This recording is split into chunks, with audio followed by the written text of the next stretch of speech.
But thank you everyone for joining the City Health Dashboard's virtual office hours. My name is Samantha Breslin. I am the Senior Program Coordinator at the Dashboard, and I work very closely with our users of the tool and really helping them better understand how they can, access our site, use the data and the information that we provide, and really leverage our data into their own work and their own programs and policies that they're implementing across communities.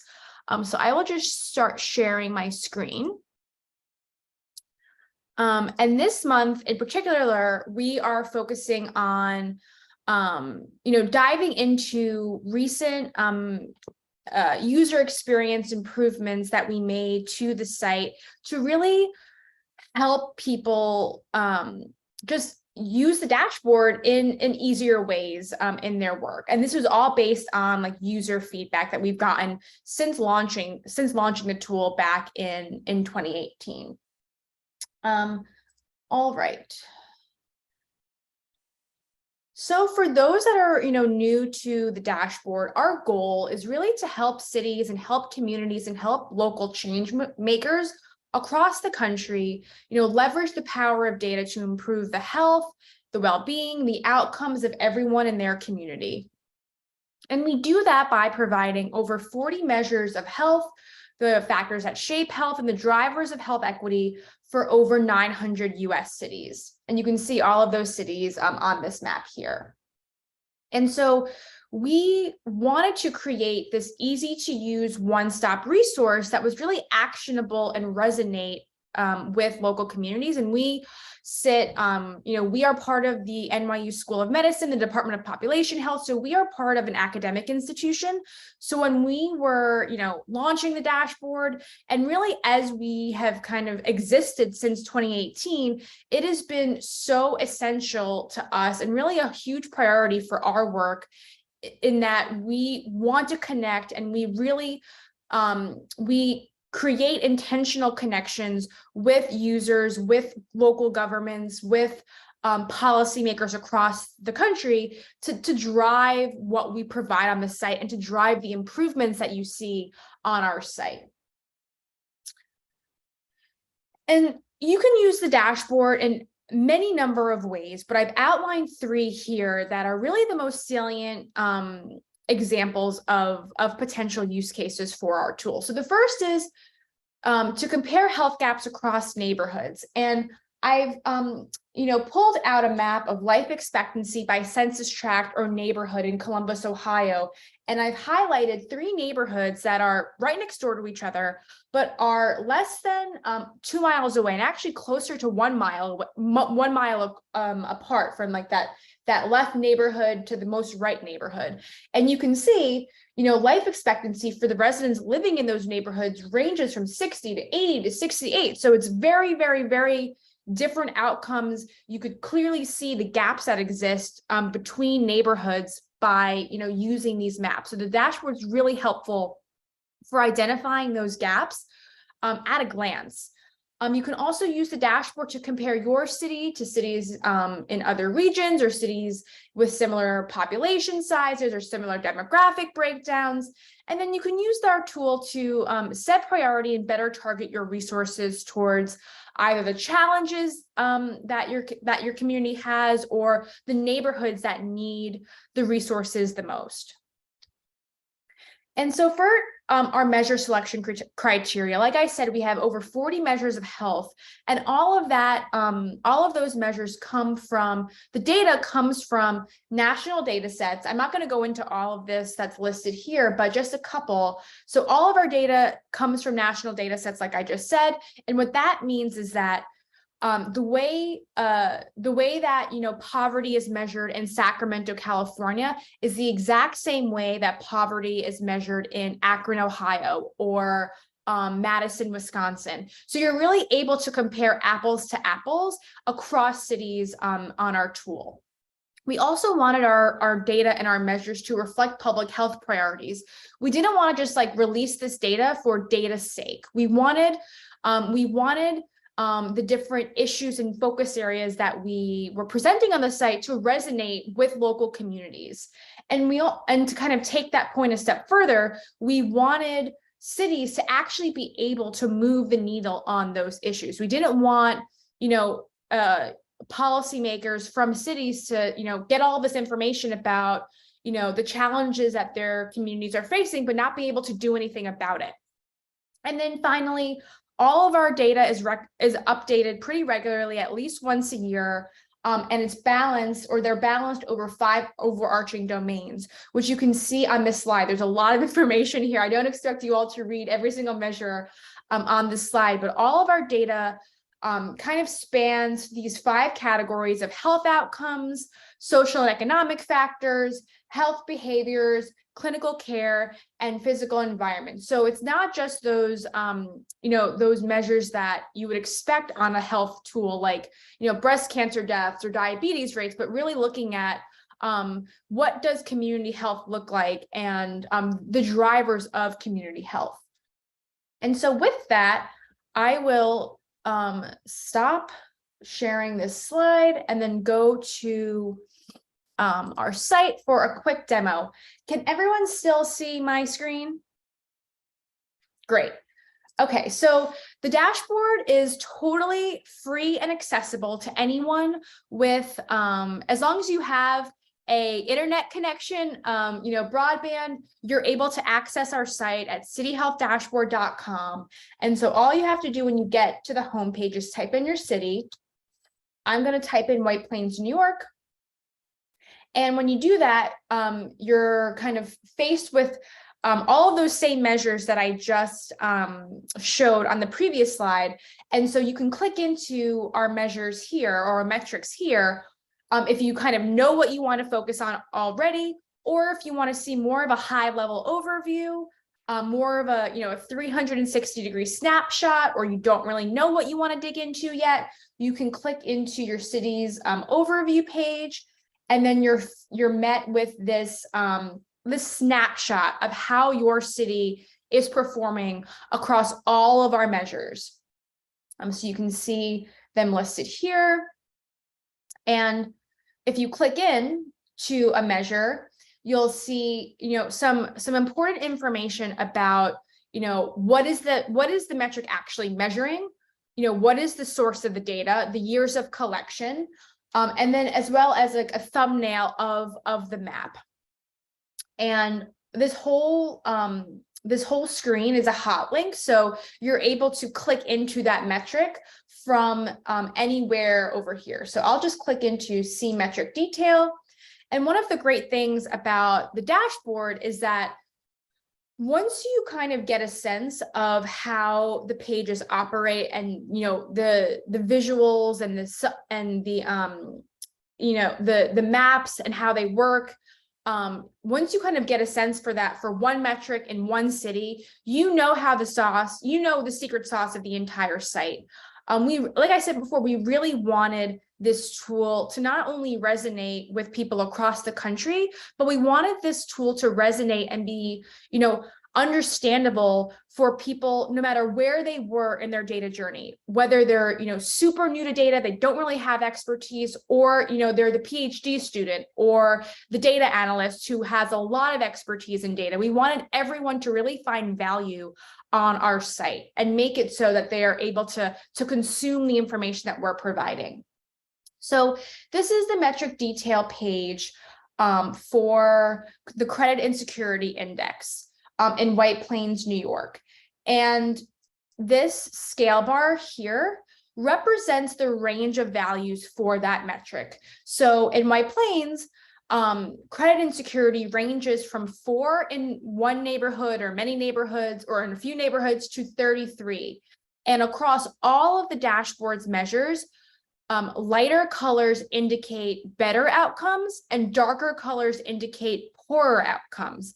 And this blue check mark in the circle tells you the direction of those better outcomes. So for a measure like credit insecurity, you want less of your residents being more credit strapped. So this blue check mark and the lighter colors is going to be on the lower end of the spectrum or of the scale. Whereas for a measure like high school completion, for example, you want more of your residents completing high school or an equivalent degree. So that blue check mark would be here on this side of the scale. Then this blue triangle tells you the dashboard city average. It's kind of like a proxy to a national average, but it's a little bit different since it's only the average of the 900 cities that we have on the dashboard. And then this gold bar tells us the city or the census tract value for that measure. So in the case of White Plains, White Plains had a credit insecurity index score of 14.3 compared to an average of 20.5 across the dashboard cities. So they're doing better than the dashboard city average. And when a city or a neighborhood is doing better, you'll see this green check mark that kind of tells you at a glance that things are where they should be on that particular metric. And then scrolling down is my favorite part of the dashboard. And those are the dashboard maps where, like I showed you for Columbus, Ohio and life expectancy, it was really easy to see how different neighborhoods compare to one another by looking at the colors on the map. So, we're seeing here, this dark neighborhood, the residents living here are really really credit strapped. Compared to this neighborhood right next door, where there's less of that credit insecurity being felt by local residents. And so, these neighborhoods all run the gambit, and the maps are really useful for helping you kind of identify where those gaps exist in the hopes of, maybe you're allocating resources to those neighborhoods, or maybe you're going to implement programs to support residents in those neighborhoods. And so it's useful in terms of how, and just being economic and efficient with how we are spending our resources, our time, our expertise, again, towards neighborhoods that need it most, towards the communities that need our support most. For the dashboard, we don't provide it for this metric, but for around at least 1/3 of our measures, we provide data not only broken down by geography or neighborhood, we also provide our data disaggregated or broken down by the 5 major racial ethnic groups. So you're able to see these challenges or these issues from that racial equity lens, and not just a geographic lens. And like I said before, we are able, because all of our data comes from national data sets, we are able to compare cities on our tool, and we allow users to do that in 2 ways. So first, a user can type in whatever city that they are interested in looking at. Maybe someone in White Plains wants to compare themselves to Utica, New York, another small to medium-sized city in the state. And so when they enter that city name, that city's scale bar is pulled down right underneath White Plains or whatever city that you're looking at. And you can see pretty clearly that Utica has a much higher credit insecurity index score compared to White Plains. But let's just say, if I'm a policymaker or if I'm a city manager in White Plains, and I'm always getting this comparison to Utica, New York, but Utica is in a totally different part of the state. We have different population sizes or different demographics. It's really not a fair comparison. We have the ability for users to kind of figure out what they want to identify as filtering criteria to find cities that meet those criteria. So you can filter by population size.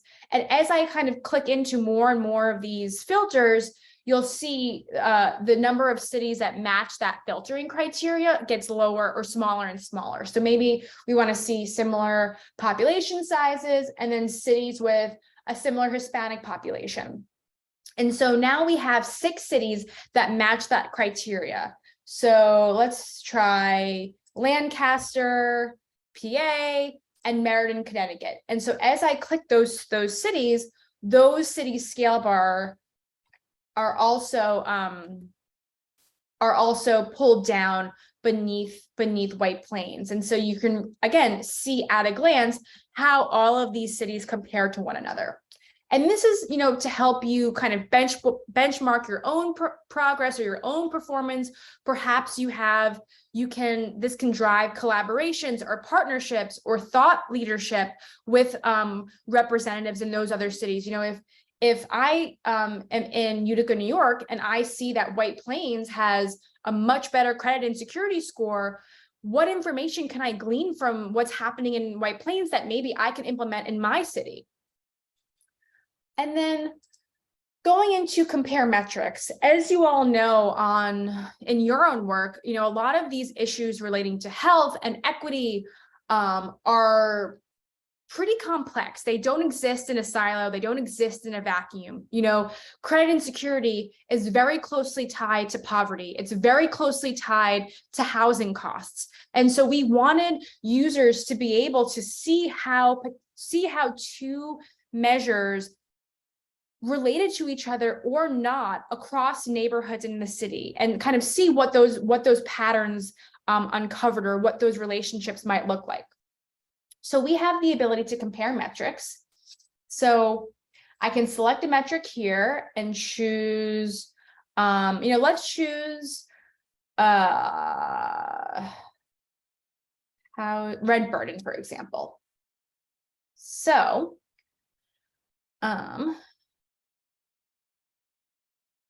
So again, we're seeing that same map of White Plains, and that those blue polygons in the base map represent our first metric that we were looking at. So in this case, credit insecurity, and the red and pink dots represent that second metric, or that comparator metric, which is in this case, rent burden.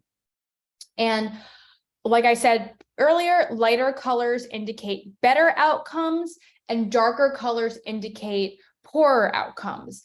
And so you can see, just kind of at a glance, in some of these neighborhoods where credit insecurity is high, there also tend to be higher rates of rent burden. So you can click into each one of these tracks and you'll see information for both of the metrics. So, in this tract, they have a score of 32.9. For the credit insecurity index, and around 40% of the residents living in this neighborhood are also struggling with rent burden, meaning more than 30% of their incomes are going towards rent. And so if more than 30% of their incomes are going towards rent, they have less money to pay off their credit card bills. Perhaps they have higher or lower credit scores, things like that.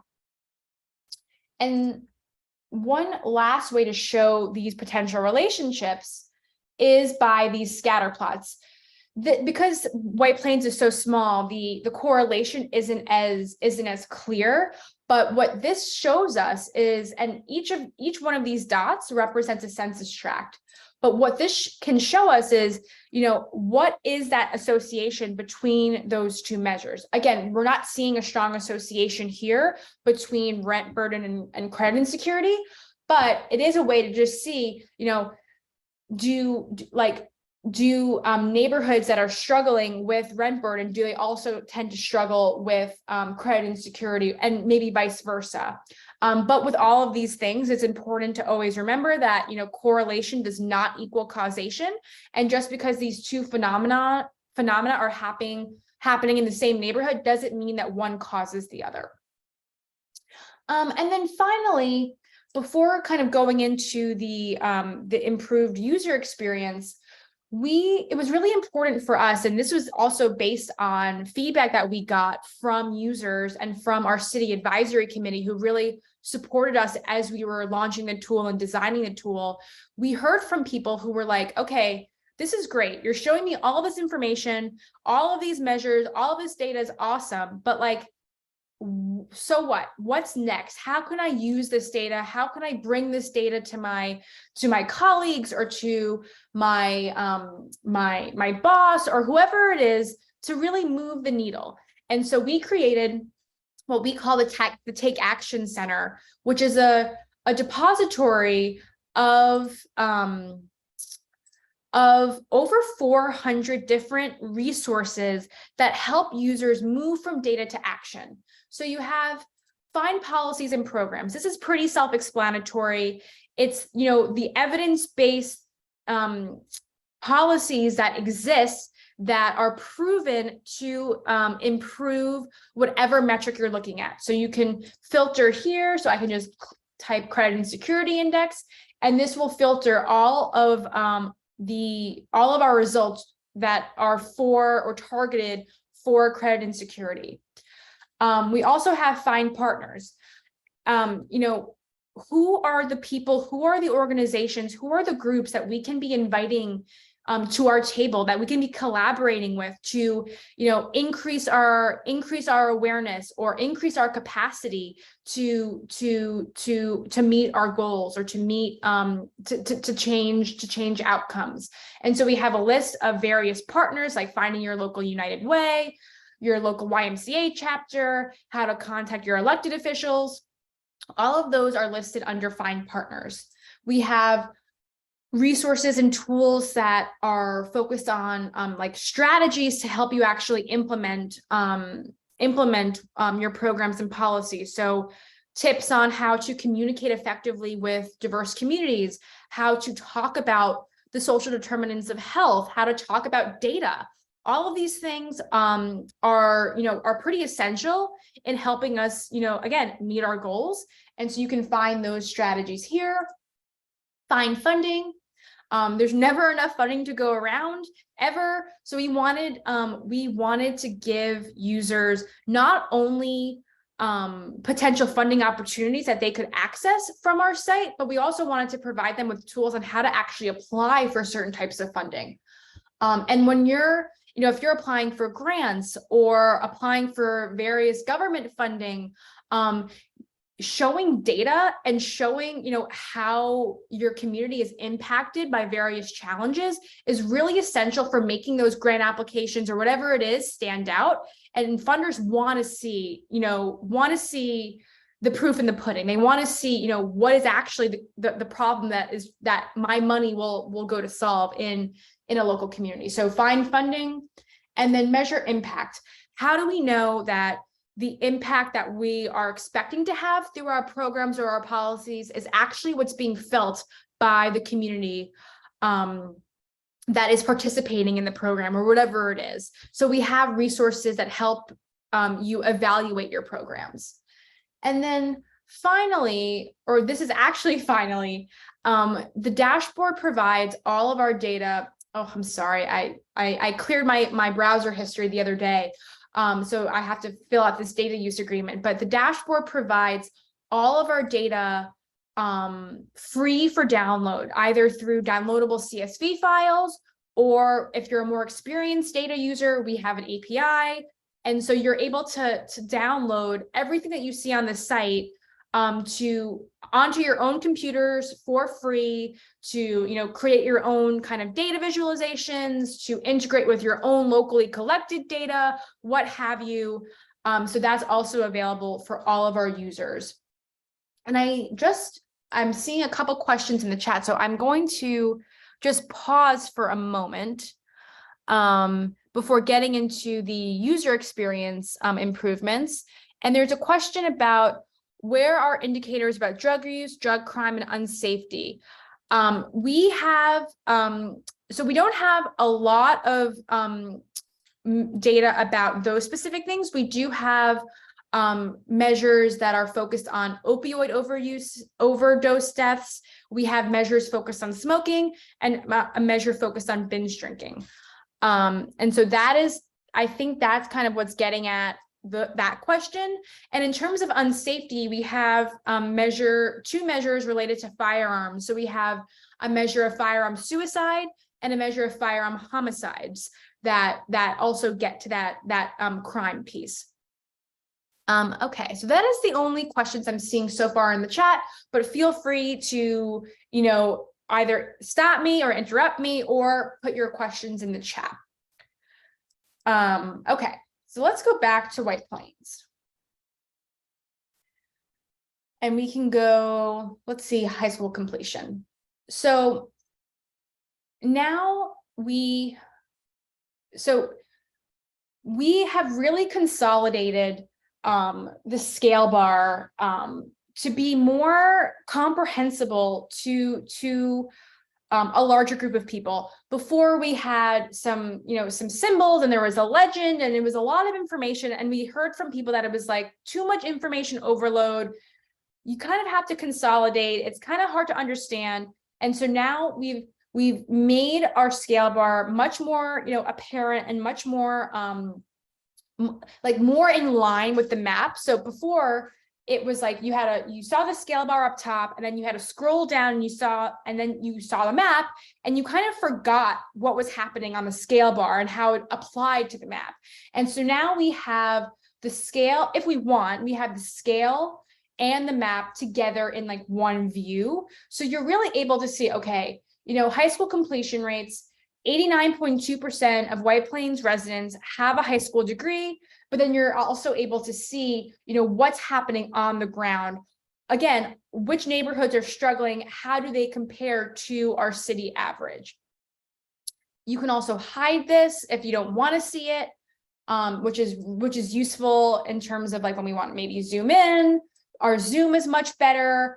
Before, when you zoomed, it was sometimes the map got a little bit unwieldy, and it was like it kind of had a life of its own and started moving around. And now we fixed that.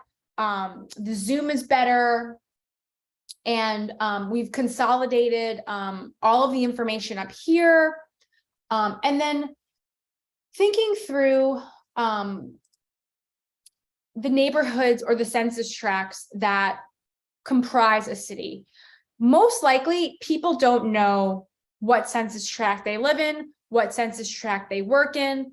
They more so know the actual zip codes of their city and the zip codes that they might care about. And so before, it was pretty hard to identify, what zip codes existed in a city, where those how those zip codes related to the map. And so now we have this zip code field where you can enter your zip code. I'll do 10605. And by clicking or by entering 10605 or whatever zip code you're looking at, it'll pull all of the zip codes in your city that fill that zip code or that fit into that zip code. So we see a couple here, and now you're able to star zip codes. And by starring, that means you're saving them. And as I star, you can kind of see that saved tab kind of, balloon a little bit or bubble. And this is great because, if I am a health department in White Plains, perhaps I'm looking at the same neighborhoods again and again and again. Perhaps I have programs running in the same neighborhoods. I don't want to I want to be able to keep track of those neighborhoods across different measures, across different years, and across sessions of our dashboard. So by saving these zip codes, or by saving these census tracts, you're not only able to see what zip code they belong to, but these will be saved even if you change the metric, even if you change the year, even if you leave the dashboard and then come or go to a different site and then come back. As long as you don't clear your browser history, these will always be saved. And what's great about the saving and just the ability to search for census tracts, you can also, and this is my favorite thing, by clicking on this eye icon, you can highlight these neighborhoods on the map. So you can highlight them in purple. And this was, again, based on user feedback. We had gotten people who were saying, I find it really hard to find myself on the map. Like, I know what neighborhood I live in, or I know what neighborhood I work in, but it's not so easy to tell where that is specifically on these maps. Because, and again, we are always tinkering and trying to improve our user experience. And this is not, what is shown here is not the end of this, but we wanted people were having a hard time orienting themselves to where they were in space in their city. And so, if you want to zoom in really far, you can kind of see, landmarks and streets. But that's not, we don't expect everyone to always be zooming in that close. Again, this is something that we're actively working on as well. But to start that journey, we wanted the ability to highlight tracks or neighborhoods on the map. And again, like we saw with the save tracks, if you highlight these tracks, those same neighborhoods will be highlighted if you change measures, if you change years, and if you leave the site and then come back to it. So you're really able to see how different neighborhoods that you care about or you're passionate about or that you're working in, how are they performing across various measures and across time? And you're able to really hone in on patterns in those places. And if you don't want to kind of see these values or see the search, you can hide this, and then you can see a bigger version of the map, which is great. We kind of got that feedback that it was like kind of hard. Sometimes it was hard to get the entire city in one view of the map or of the screen. So we've increased the size of our maps. And I hope that this helps people, like I said, what we are calling findability. And I hope that this kind of supports people as they are working in communities or maybe communicating various things, either with their local policymakers, with their colleagues, with their bosses, with their community members. It's really powerful by showing, these neighborhoods highlighted. It really just hones in and helps people really identify what's happening on the ground. Yes, the maps can speak for themselves, but sometimes they don't always speak for themselves. And sometimes people need more support in really understanding what's happening. And so we're hoping that these new features, and particularly the highlight feature, supports that work and supports the work that our users are doing. And so with that, I will stop sharing and go back to the chat. Let me just see.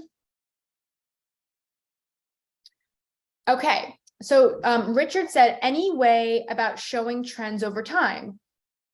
What tools did you use to build this? So great questions. Let me go back to sharing. In terms of showing trends over time, this is something that we're very passionate about as well.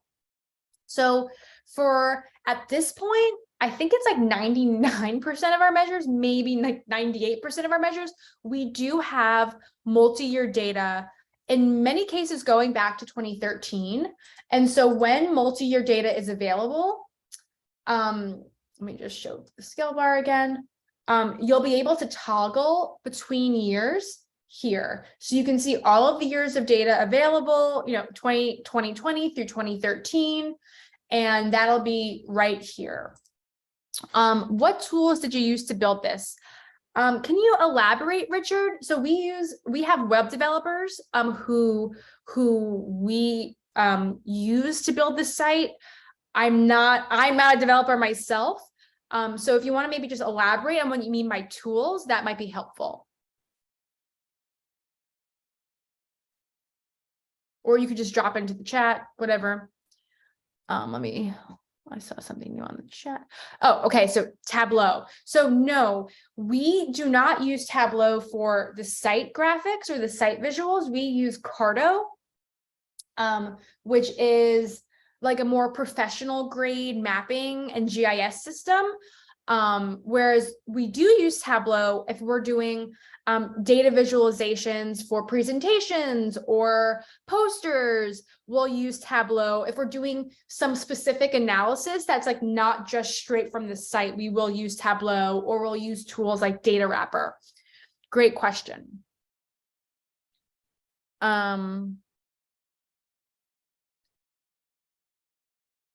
So Richard, another great question. This is by city. You're about to roll out by congressional districts. Thinking about any other geographical units.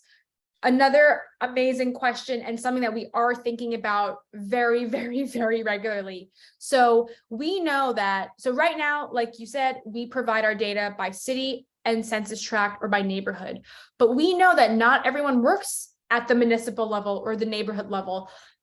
Sometimes people work by, you mentioned NECTA, which is the New England City and Town area. Sometimes people work in regional units or school districts is their geography of focus. So we want to be able, and our data team is doing a lot of the thought work to figure out how to calculate our data by these various geographic units. So congressional districts is our first entree into that work. And I do want to just plug, we will be launching the Congressional District Health Dashboard. It's our sister site next Wednesday on January 25th. And so it'll be a whole new website, but has very similar, some new features, but some other similar features and some similar mapping as the City Health Dashboard. And it'll have 36 measures of health and the drivers of health. But instead of calculated to the city level, it will be calculated for all 435 congressional districts. So it's very exciting. And like I said, this is our first entree into providing different geographies for a whole new audience of users. Thank you. Okay, this next question is from Rebecca.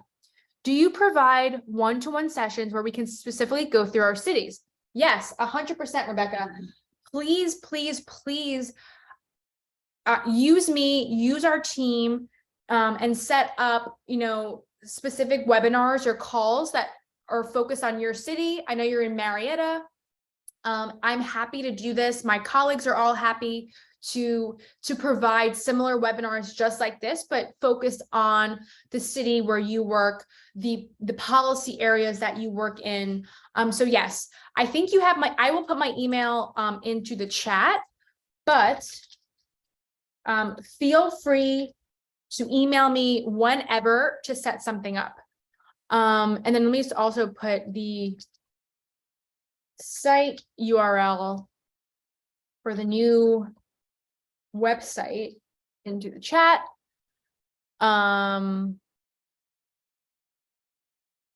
Okay, and we are always doing presentations and webinars for organizations, for local governments, whatever, on again, more focus to their city, more focus to the challenges and focus areas that are meaningful to those people.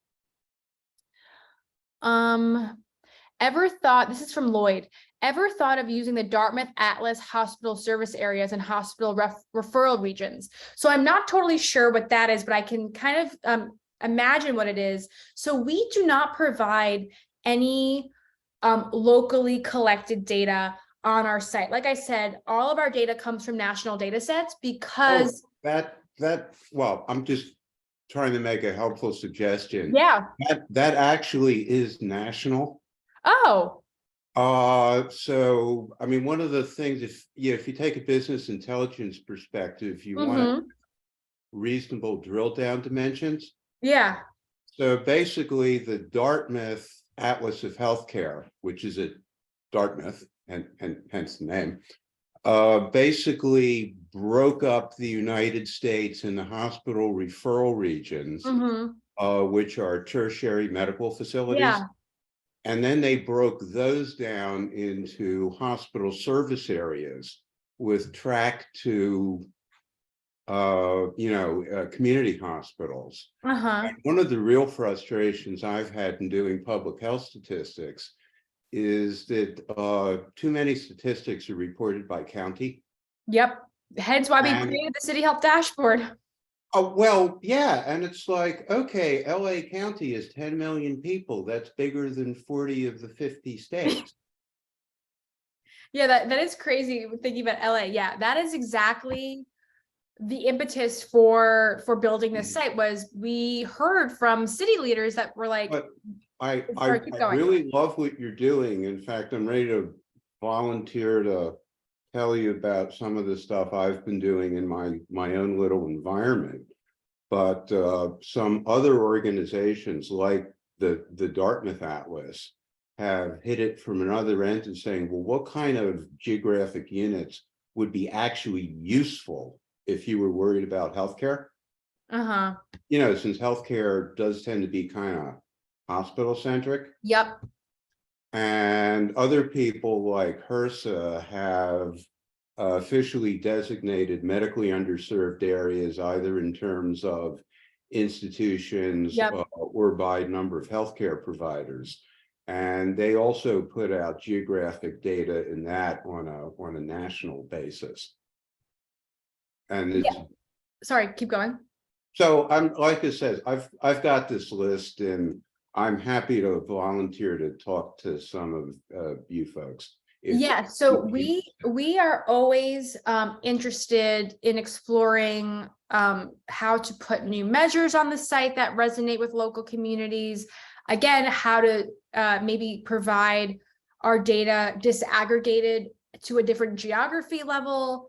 I think so. Of course, a lot of what our site provides relates very closely to hospital service areas.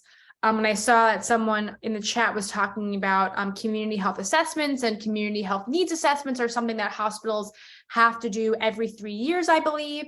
And so we see our— Oh, they do, but those are not standardized at all. No, they're not. Reports from each hospital. Yeah, but so we see our data kind of existing in tandem with that and supporting those initiatives, and just showing that just providing that social determinants lens on various health issues. You know, like your zip code is such a big driver of your health outcomes, and so that's what we wanted to do with this site.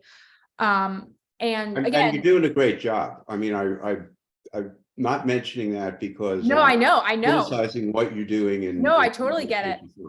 And in terms of just, you know, providing data in different ways, we are, like I said, our site is totally free and accessible. But if there are, you know, funders or various organizations that want to see this data presented in a different way, we have the capability to create partnerships that are funded or that are grant funded or whatever it is, whatever the mechanism is, to provide that data in that way for those potential users. So that's always an option as well for people who have that capacity or have those resources and want to see the data in a different way. Yeah, so Rebecca, you said that you're getting ready for your community health assessment. These data, this site, all of the information that we provide has been used by local communities who have also done community health assessments. And it's really helpful for just understanding what's happening in your community, what challenges your community is facing, and it can help you drive outreach and drive participation for your community health assessment, making sure that you're really reaching underserved, underrepresented communities and making sure everyone's voice is heard, and that the materials that you're using, your outreach is sensitive and culturally specific. I will just flag, we have on our site a whole bunch of what we call impact stories or use cases or case studies that demonstrate how dashboard data has been used in various organizations or cities to solve a problem or help solve a problem. And so you can get those here at cityhealthdashboard.com/impact. But I do want to just also flag this use case that is specific to community health assessments.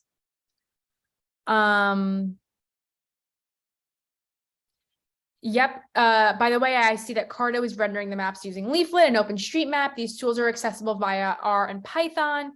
This is all a little bit above my pay grade. I am not a data analyst, but all of our data is calculated using R as well. So great. The New Jersey clip. I'm glad that you're taking away something from that.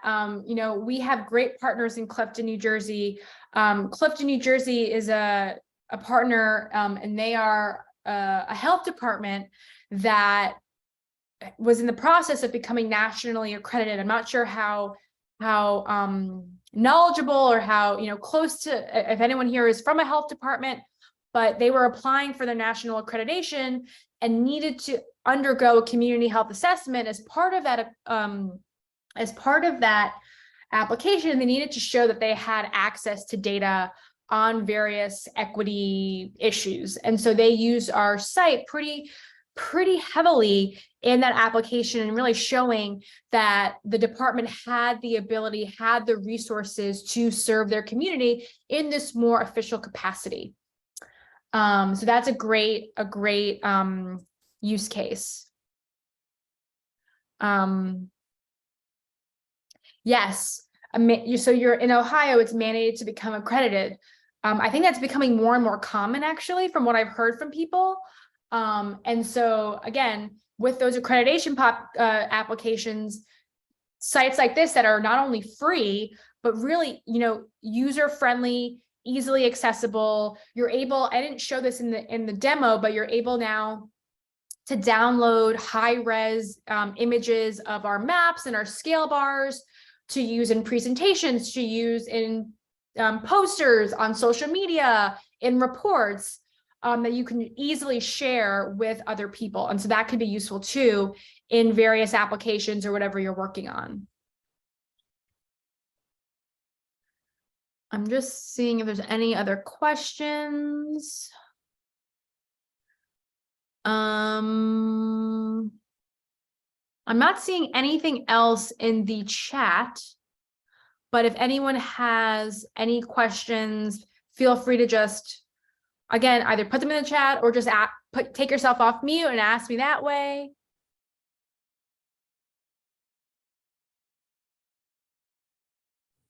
Hey, Samantha, this is Rebecca. I do specifically like the compare the cities, because with our Marietta Belpre, we actually have 2 different jurisdictions that we provide services for. I mean, we provide services for anybody, but Marietta, the city of Marietta and the city of Belpre are our specified jurisdiction to provide services for.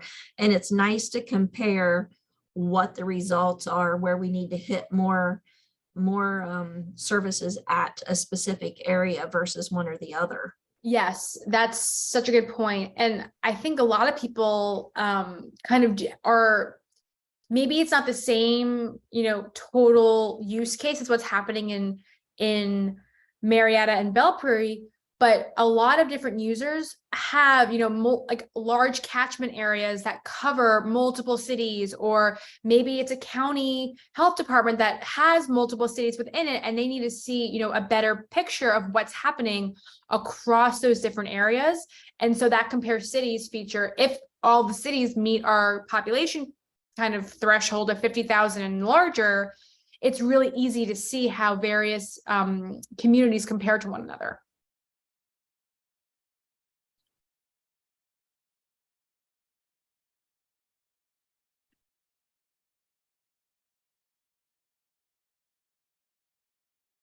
Any other questions, comments? Okay, I'm not seeing anything in the chat.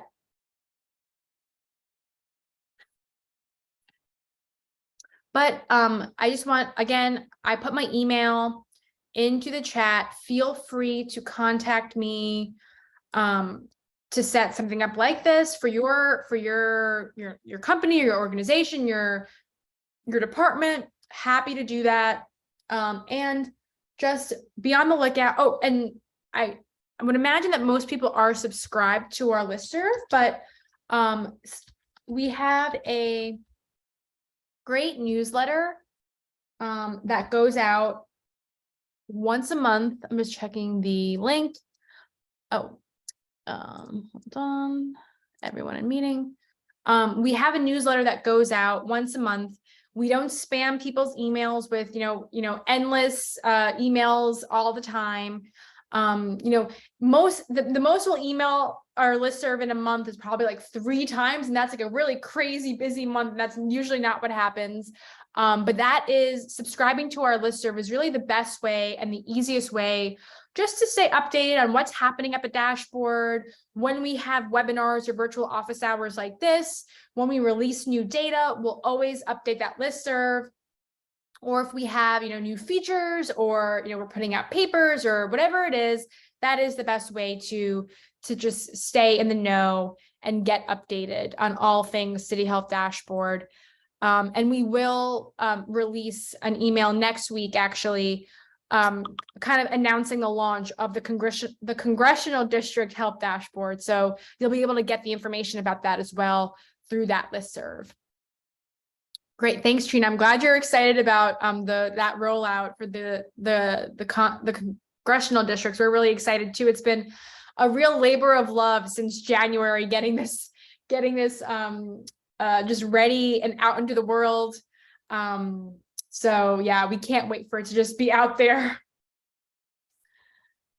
And it has a lot of great, cool new features that we hope will be useful for our audience.